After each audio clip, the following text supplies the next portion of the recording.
Assalamualaikum warahmatullahi wabarakatuh. Jumpa lagi bersama saya Hadi di channel Ngulik Sejarah. Dan pada video kali ini saya akan kembali lagi membacakan suatu kisah misteri. Kali ini berjudul tentang sebuah kisah pendakian yang sangat menyeramkan, teman-teman. Kali ini berjudul tentang sebuah kisah pendakian Gunung Penanggungan. Cerita kali ini datangnya dari narasumber ya, teman-teman. Yuk mari kita langsung saja menuju ke ceritanya.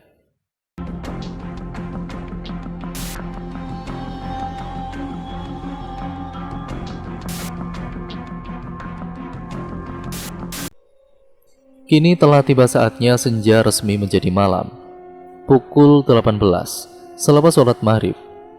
Anton sedang menunggu seseorang di sebuah warung kopi di dekat Jalan Ahmad Yani, Kota Mojokerto.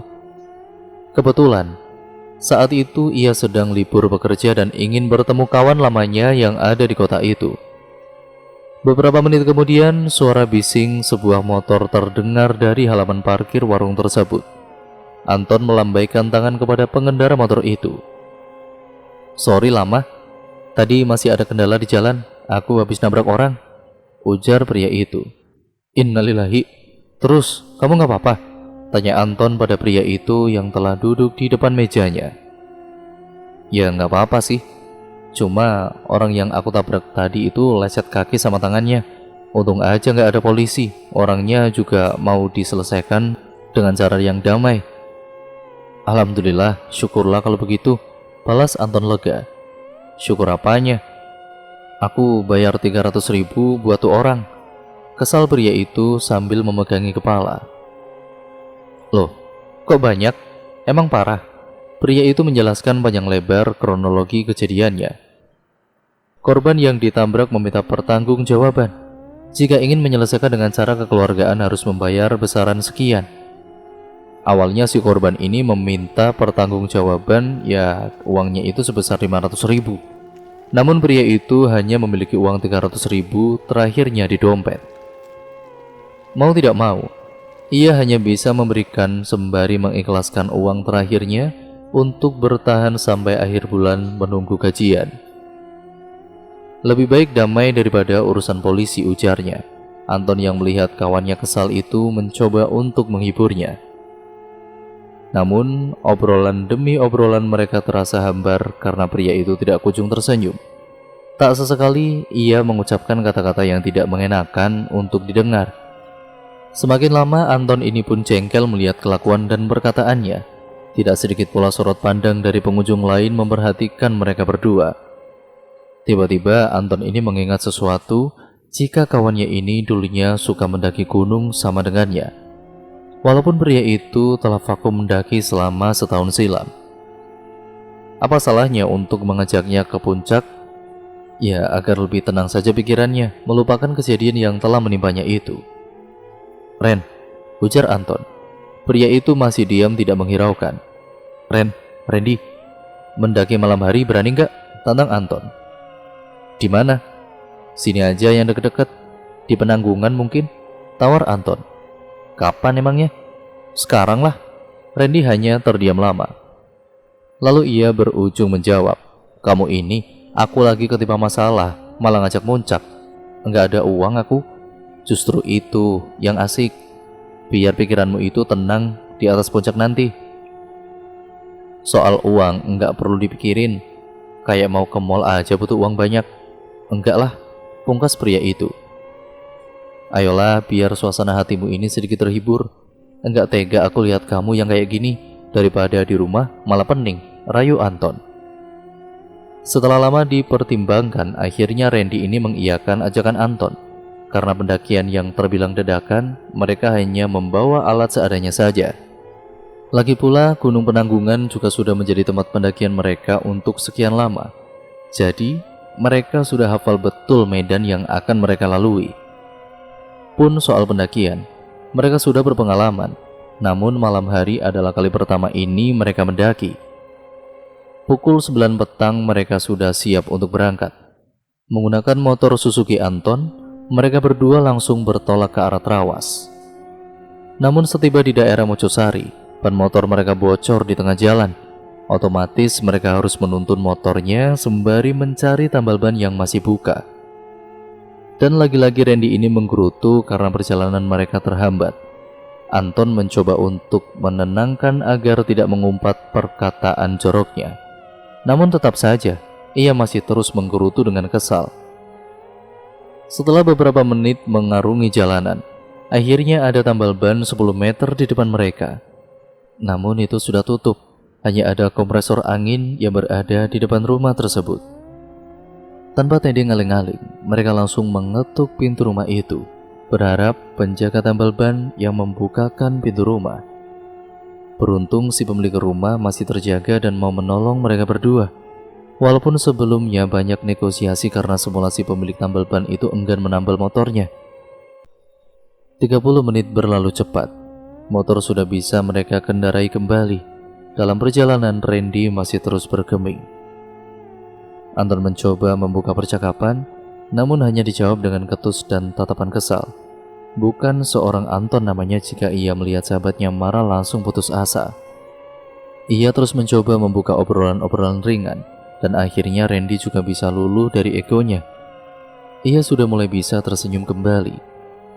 Anton paham tabiat Randy saat sedang kesal, hanya diam dan minta diperhatikan layaknya seorang gadis yang sedang ngambek kesal itu. Tepat pukul 10:30 atau setengah 11 malam, mereka telah sampai di dekat perempatan balai desa, yaitu Balai Desa Tami Ajeng. Mereka mengambil jalur Tami Ajeng karena terbilang jalur paling umum pada saat itu. Di sana, mereka ini menitipkan motornya pada salah satu rumah warga yang bernama Maksud. Karena kebetulan, Maksud ini juga memiliki warung di depan balai desa, yaitu di depan Balai Desa Tami Ajeng ya teman-teman, yang juga telah menjadi langganan beberapa kali saat mereka akan mendaki Gunung Penanggungan. Di sana mereka sudah dianggap seperti anak sendiri oleh Maksud. Maksud bertanya perihal kedatangan mereka pada malam hari seperti ini. Lalu kemudian mereka menjelaskan bahwa tujuannya adalah ingin mendaki tengah malam. Seketika itu Maksud kaget bukan kepalang mendengar penjelasan dari mereka berdua. Karena sangat jarang sekali ada pendaki tengah malam. Pun biasanya mereka saat mendaki juga pada pagi hari. Kalau tidak ya siang hari. Bukan melarang. Lebih tepatnya perkataan Maksud saat itu adalah meminta agar mereka ini mengurungkan niatnya dan melanjutkan pendakian esok hari saja. Tidak ada alasan jelas dari wanita parubaya itu. Beliau hanya mengingatkan jika memang niat mereka mendaki malam hari lebih baik esok saja. Karena jarak pandang dan jalur menuju puncak malam hari akan lebih sulit dibandingkan siang hari. Namun Randy menimpal perkataan Maksud dan halah, mak, orang kita sering mendaki di sini kok, apalagi Penanggungan, sudah hafal banget sama jalurnya, paparnya dengan sombong. Hus, Ren, jangan sombong begitu, jaga perkataan kamu. Tugas Anton yang sepertinya mulai terasa dengan peringatan dari Maksud. Bukan begitu nak, emak cuma khawatir sama kalian, tapi kalian tetap ingin naik juga ya nggak apa-apa kok. Tetap berdoa saat di dalam alas ya, semoga nggak ada apa-apa sama kalian. Monggo dihabiskan dulu suguhannya, ujar Maksud sembari mempersilahkan suguhan yang disajikan. Setelah beberapa perbincangan ringan dengan Maksud, mereka berdua ini berujung pamit untuk segera naik ke puncak Penanggungan. Sebelumnya mereka ini telah diberi bekal oleh Maksud 4 mie instan dan 2 botol air mineral 1,5 liter untuk berjaga-jaga jikalau lapar di tengah alas gunung nanti. Saat di perjalanan, Anton mulai merasa tidak enak untuk melanjutkan perjalanan mereka. Bahkan hal aneh pertama yang mereka temui pada saat berjalan melewati perkampungan dan akan memasuki alas gunung. Mereka melihat banyak orang sedang bermain kartu remi di pos kampling terakhir sebelum masuk alas pegunungan. Kebetulan juga pos tersebut berhadapan dengan makam kampung di sana. Tapi saat itu Anton tidak sadar jika pos tersebut banyak orang bermain kartu, yang tahu jelas hanya Randy. Nyun sewu, ujar Randy bermisi sambil membungkuk. Anton hanya terdiam keheranan. Mungkin karena melewati makam, Randy menunduk permisi. Kemudian, Anton ini berujung mengucap, "Assalamualaikum." Setelah jarak sekitar 50 meter, mereka berjalan melewati tempat itu. Randy bertanya pada Anton, kamu tadi kenapa mengucap salam? Lah, kamu juga kenapa bilang permisi? Ujar Anton menyela. Bukannya karena kita lewat makam tadi, jadinya kamu bilang permisi. Aku ya ikut mengucap salam lah, sambungnya. Randy kemudian menepuk jidat. Lah, mata kamu nggak lihat apa? Banyak orang sedang main kartu remi di pos depan makam tadi. Maksudku tadi permisi buat orang-orang di situ, bukan di makam, tandasnya. Matamu sendiri yang nggak lihat, dari tadi pos yang nggak ada orang kok. Balas Anton yang tidak terima pada kala itu. Kemudian si Randy ini menoleh ke belakang. Loh, jancuk, kok tiba-tiba sepi, Ton? Terus yang aku lihat tadi siapa? Ujarnya dengan lirih. Ren, jangan bercanda kamu. Kita baru sampai di sini loh. Sumpah Ton, aku nggak bercanda nih. Tadi orang-orang pas aku sapa itu juga pada tertawa semua. Terus menyapa balik kepada kita. Anton melihat wajah Randy yang memang sudah sangatlah serius dan juga sangat tegang pada kala itu. Udah, setelah ini jaga perkataan kita. Jangan suka ngomong sembarangan, ujar Anton melerai perdebatan. Walaupun pada saat itu bulu romanya juga sedang berdiri ketakutan. Mereka terus melakukan pendakian, meskipun dengan rasa takut dari diri Anton, ia enggan mengajaknya kembali. Karena jika itu terjadi, maka reputasinya sebagai laki-laki akan tercoret habis-habisan di depan Randy. Anton yang menantang, masa dia sendiri yang meragukan ataupun mengurungkan niatnya. Dalam perjalanan pendakian, tidak ada satupun pendaki yang berpapasan dengan mereka. Mana ada orang yang mendaki di tengah malam seperti ini. Randy yang terus bernyanyi dalam perjalanan mencoba untuk menghibur dirinya di tengah gelapnya lintasan yang mereka lewati. Ternyata benar kata Maksud, perjalanan malam hari akan terasa lebih berat dibandingkan siang hari. Pandangan pun hanya tertuju pada sinar headlamp yang mereka pakai.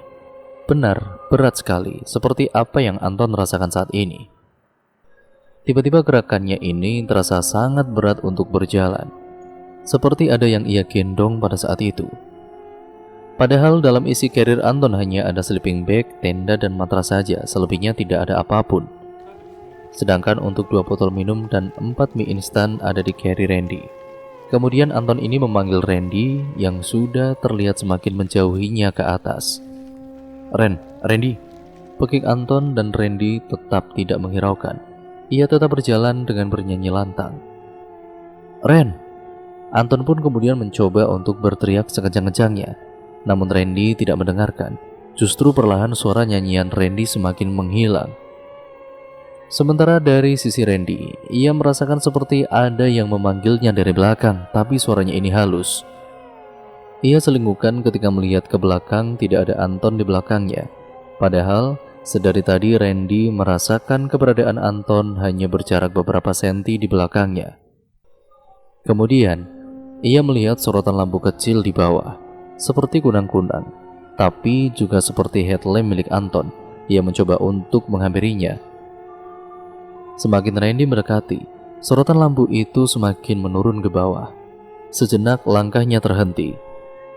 Sinar itu pun kemudian berputar-putar berhenti dan berkali-kali seperti itu. Ya, Randy ini heran. Ia mencoba untuk memastikan bahwa itu adalah Anton. Ton, ngapain kamu muter-muter di situ? Cepetan naik, pekiknya. Namun tidak ada jawaban. Sinar itu hanya bergeser ke kiri dan kanan seperti mengisyaratkan gelengan kepala. Randy yang melihat tingkah aneh itu akhirnya pun turun ke bawah dengan cepat menghampiri sinar yang dikiranya itu adalah Anton. Saat jaraknya sudah semakin dekat, sinar itu justru terbang ke atas mengeluarkan asap di atas kepala Randy. Kemudian perlahan menghilang, tapi tidak terlihat sosok apa yang ia lihat. Yang jelas, ia tidak bisa berucap apa-apa. Randy terdiam 1000 kata dan kemudian sesegera mungkin kembali ke atas. Seketika ia kemudian memutarkan badan dan juga tubuhnya menabrak seseorang dan kemudian brak. Jancuk. Sontak perkataan pertamanya tidak sengaja terlontarkan dari mulut Randy. Kamu dari tadi itu kemana aja sih? Kok tiba-tiba di depanku? Imbuhnya dengan nada sedikit meninggi. Ternyata itu adalah tubuh Anton. Ia juga menoleh ke arah Randy seraya berkata, Sebentar, bukannya kamu tadi udah di atas ya? balas Anton yang juga kebingungan. Aku dari tadi teriak panggil kamu tapi kamu malah makin jauh gak kelihatan. Anton kemudian melengkapi perkataannya. Aku tadi lihat sinar di bawah, aku mikirnya itu sinar dari headlamp lampu kamu. Pas aku mendekat malah terbang ke atas. Ya aku takutlah. Terus mau balik naik ke atas ternyata kamu udah di depanku. Jelas Randy. Tapi aku juga merasa berat banget di karirku. Padahal sejak perjalanan tadi enggak begitu berat. Anton juga menjelaskan.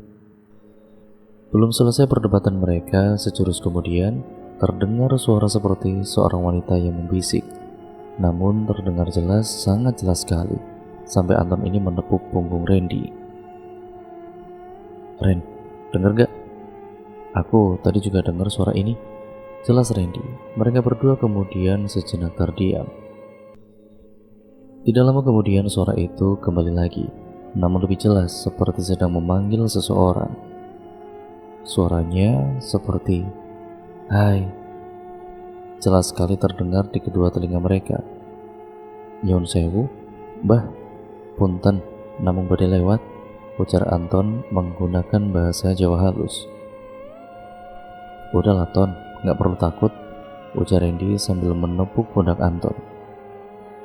"Tetap lanjut aja. Kalau kita takut malah tersugesti sendiri nanti. Kita di sini itu gak ganggu, iya kan?"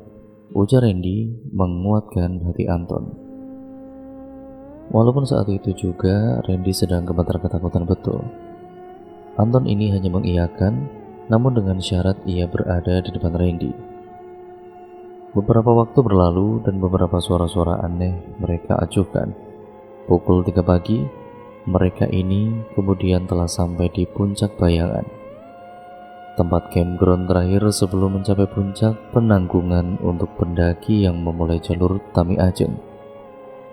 Dan lagi-lagi, kejadian janggal terjadi pada mereka berdua. Saat Anton sedang membuka carrier bermaksud mengeluarkan tenda, tiba-tiba saja tenda dan juga sleeping bag tidak ada di dalam carriernya. Dioyak-oyak dan juga dibuka resleting dalam carriernya masih tidak ketemu. Sementara Randy yang tengah menikmati tembakau di sebelahnya melihat kawannya sedang kebingungan.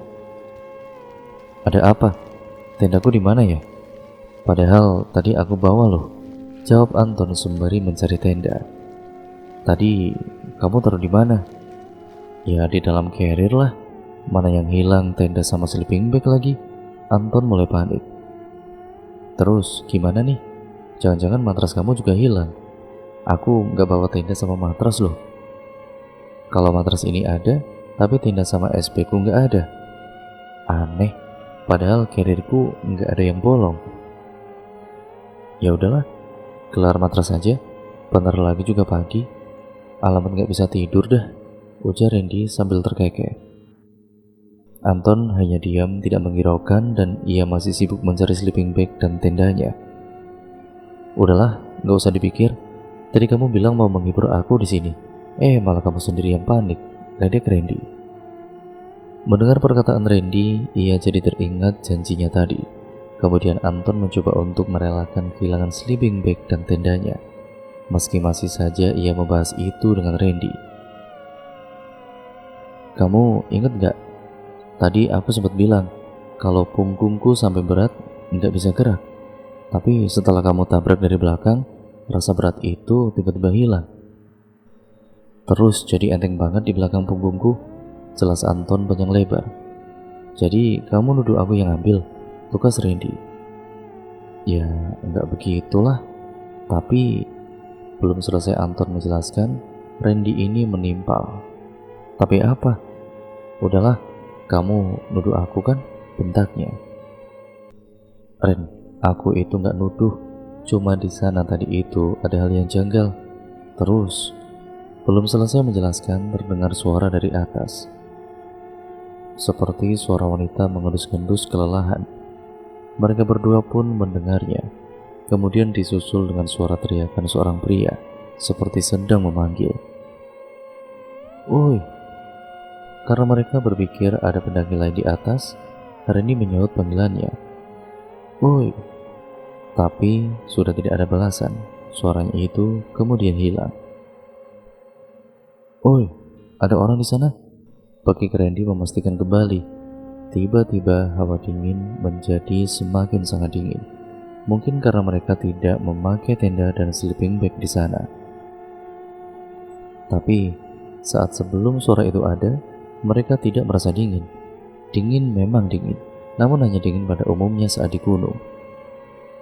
Angin pun terasa mengembus begitu kencang.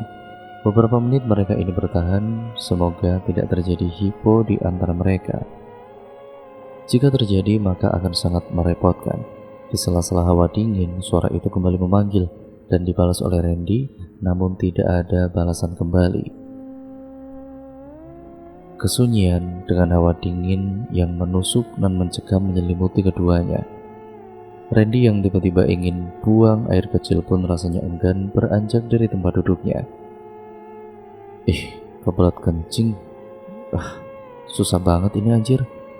Ya udah, sono kencing. Kok merinding banget ya? Udah baca bismillah gak apa-apa.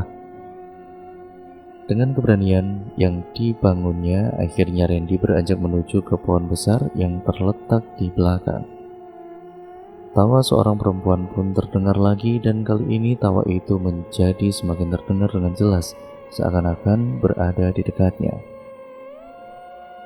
Randy pun kemudian, ya tentu saja dengan cepat menuntaskan kencingnya. Saat ia berbalik badan dan, wah, brak, hihihi. Mau lari kemana kamu anak muda? Tolong jangan ganggu aku. Sosok perempuan berambut panjang berwajah hancur memakai kebaya merah lengkap dengan jari coklat yang dipakainya terus mendekat ke arah Randy. Randy yang sudah terjatuh ke tanah berusaha bangkit dan ingin melarikan diri. Tapi tubuhnya ini sudah lemas sekali, tidak berdaya akibat ketakutan dengan tubuh yang gemetar. Sementara tawa dari wanita itu pun semakin menjadi-jadi, seolah-olah ia senang dengan keberadaan Randy di situ. Di tempat lain, Anton ini pun merasa gelisah dan juga khawatir, karena Randy sudah hampir setengah jam belum balik juga. Aduh, Randy lama banget lagi. Kemana sih tuh anak? Langkah demi langkah pun dilalui Anton untuk menghampiri Randy. Ren, lu di mana? Lama banget dah, cuma kencing juga. Randy, Anton mencoba untuk berteriak sekencang-kencangnya. Kemudian ia melihat sorotan lampu kecil di bawah, seperti kunang-kunang tapi juga seperti headlamp milik Randy. Ia mencoba untuk menghampirinya. Semakin Anton mendekati. Astagfirullah, Randy, lu kenapa? Anton ini melihat Randy tengah bertekuk lutut di bawah pohon dengan suara tangis serta tubuh yang bergetar. Ren, sadar Ren. Anton pun kemudian berusaha menyadarkan Randy berulang-ulang kali, sampai akhirnya Randy ini sadar dengan muka ketakutan. Lu kenapa dah? Wah, tadi ada perempuan mukanya hancur. Mana? Nggak ada juga, jangan ngawur kamu. Tadi jelas-jelas ada kok. Aku lihat, aku nggak ngawur. Yaudah yuk, balik aja ke tempat tadi. Karena hari mulai terang, matahari sudah mengintip dari ufuk timur. Anton pun mengajak Randy untuk memberanikan diri menghampiri sumber suara yang ada di atas. Anton yakin bahwa di atas ada banyak sekali pendaki dan yakin mereka sedang digoda oleh orang-orang yang ada di atas. Tapi Randy enggan untuk ke sana. Ia masih trauma dengan kejadian tadi. Tapi dengan bujukan dan rayuan Anton, Randy pun akhirnya mengiyakan. Namun sepanjang perjalanan sampai di atas puncak gunung, tidak ada satupun orang yang ada di sana. Mereka heran dan sedikit takut, lucu juga, tapi tidak bisa tertawa. Keduanya hanya saling bertatapan dan menggelengkan kepalanya. Pagi sedang berangkat menuju siang. Berjam-jam telah mereka lalui di dalam alas gunung. Selama perjalanan turun, tidak ada kejadian aneh seperti malamnya. 4 mie instan tetap ada di dalam carry Randy. Hanya 1 botol saja yang mereka teguk saat perjalanan semalam. Mungkin karena tidak sempat ada pikiran untuk makan. Yang ada hanya rasa dihantui oleh perasaan takut dan penasaran. Waktu menunjukkan pukul 11 siang. Mereka telah sampai kembali di rumah Maksud itu. Setelah menikmati sarapan siang di warung Maksud, mereka ini bermaksud pamit undur diri dan mengembalikan 4 mie instan dan 1 botol air mineral yang telah beliau berikan semalam. Alah, nggak usah lah nak, dibawa saja, dimasak di rumah, tolak Maksud. Tapi mak, kami sudah banyak merepotkan Maksud dari semalam, balas Anton. Sudahlah, kalian sudah jadi langganan di sini juga, jelas Maksud. Sering-sering kesini ya, biar sambung silaturahminya, ibunya. Terima kasih banyak ya mak. Iya, kalau ada waktu luang lagi, pasti kesini lagi kok, sahut Randy tersenyum. Anton lega melihat rekannya bisa kembali tersenyum dan melupakan kejadian 300 ribunya. Ya tentu saja kemudian Anton ini mengambil motornya yang ada di dapur rumah Maksud itu. Sontak mata Anton ini terbelalak kaget melihat sleeping bag dan tendanya ada di atas motor. Loh, kok SP sama tendaku di sini ya mak? Tanya Anton sembari menunjuk ke arah jok motornya. Perasaan dari semalam ya memang ada di atas jok itu kok mas, sahut seorang pemuda, anak Maksud yang baru saja keluar dari kamar mandi. Lah, gimana kau sampai nuduh aku semalam, dasar semprul, timpal Randy. Anton hanya diam tidak bisa berucap. Ia bingung harus berkata seperti apa, padahal jelas-jelas ia ingat betul pada malam itu, benar-benar itu semuanya sudah siap dan telah masuk ke dalam karirnya. Pun ia juga merasakan bobot yang cukup terasa di punggungnya saat mendaki. Randy menepuk pundak Anton. Udahlah, lupakan. Yang penting hari ini kita masih di sini dan selamat, ujarnya tersenyum. Kemudian Anton membalas senyumannya. Dalam perjalanan pulang, mereka ini saling menertawakan satu sama lain, mengingat kejadian aneh saat petualangannya yang benar-benar sangat seru semalam. Mungkin suatu saat tantangan itu akan kembali mereka lakukan pada gunung-gunung lain yang berbeda, karena gunung bukanlah musuh tapi sahabat untuk manusia. Walaupun di sana banyak sekali makhluk yang tidak kasat mata, kita sebagai manusia tidak bisa semena-mena menolak kehadirannya. Kita harus tetap menerimanya. Asal kita tidak mengganggunya, mereka pun tidak mengganggu kita. Karena di bumi ini bukan hanya ada untuk manusia saja, tapi untuk seluruh makhluk dari ciptaannya. Dan cerita pun akhirnya selesai sampai di sini ya teman-teman. Terima kasih untuk kalian semua yang sudah setia menonton video kali ini. Jangan lupa untuk kalian yang memiliki pengalaman horor lainnya, kalian bisa tuliskan pengalaman horor kalian ke channel ini ya teman-teman, melalui alamat email kami yang nantinya akan ditulis oleh Manavila, dan juga nantinya akan saya bacakan di channel ini seperti ini ya teman-teman. Terima kasih sudah menyimak dan sampai berjumpa di video terbaru selanjutnya. Jadi tetap stay tune terus di channel ini, dan mungkin banyak pembelajaran yang dapat kita ambil dari cerita kali ini. Ya tentu saja seperti biasanya ya teman-teman, ambil sisi positifnya dan buang jauh-jauh yang buruk-buruknya ya teman-teman. Jadikan itu sebagai pembelajaran untuk kita semua agar kita menjadi manusia yang jauh lebih baik lagi ke depannya. Sekian dan terima kasih ya teman-teman, kurang lebihnya mohon maaf nih apabila banyak salah kata ataupun mungkin narasi saya mungkin kurang jelas dalam membacakan narasi video kali ini. Sekian, sampai bertemu di video terbaru selanjutnya dari channel ini. Kurang lebihnya mohon maaf, video ini saya akhiri. Wassalamualaikum warahmatullahi wabarakatuh.